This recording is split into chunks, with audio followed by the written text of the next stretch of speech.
केला आहे। बावनकुळेंनी टीम सोबत वॉर रूम सुरू केलेली आहे असंही राऊत म्हणाले। घटनाबाह्य कृत्य खासगी जीवनात शिरण्याचा प्रकार आहे असं राऊतांनी म्हटलेलं आहे।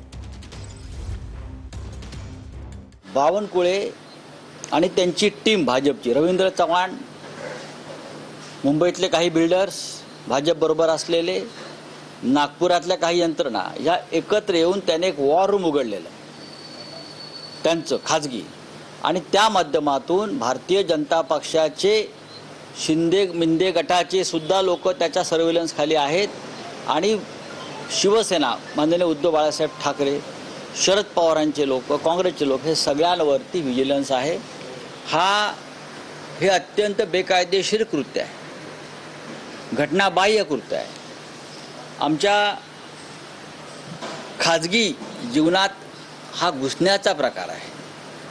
चंद्रशेखर बावनकुळे यांनी हे आज स्पष्ट केलेलं आहे, होय आम्ही फोन टॅप करतोय। आता हा जर गुन्हा गंभीर आहे असं जर देवेंद्र फडणवीस गृहमंत्र्यांना वाटत असेल तर त्यांनी चंद्रशेखर बावनकुळेंना तात्काळ बरखास्त करून गुन्हा दाखल करून त्यांना अटक केली पाहिजे। विरोधी पक्षाचे स्वतःच्या कार्यकर्त्यांचे, सहकारी पक्षांच्या लोकांचे फोन टॅप करणं अशा प्रकारे हा कायदेशीर गुन्हा आहे आणि त्यासाठी कायद्यामध्ये कठोर तरतूद आमच्या घटनेनं केलेली आहे। पत्रकार सुद्धा आहेत, पत्रकार आहेत ज्यांच्यावर जे फडणवीस गटाचे लोक नाही आहेत ते आहेत, मिंध्यांचे बहुतेक लोक आहेत। स्वतः अजित पवार आहेत माझ्या माहितीप्रमाणे, शरद पवार असेल, मी असेल, उद्धवजी असतील, राज ठाकरे असतील, काँग्रेसचे नेते असतील, सगळ्यांवरती हे विजिलन्स चालू आहे। देशाच्या गृहमंत्र्यांनी राष्ट्रीय सुरक्षा कायद्याखाली सुद्धा त्यांच्यावर कारवाई केली पाहिजे।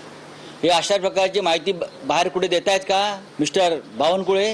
हा किती गंभीर गुन्हा आहे, काय सांगावं। हे अमित शहाचे पण फोन टॅप करत असतील, कारण अमित शहा फडणवीसांच्या विरुद्ध आहेत, त्यांचा काय भरोसा नाही।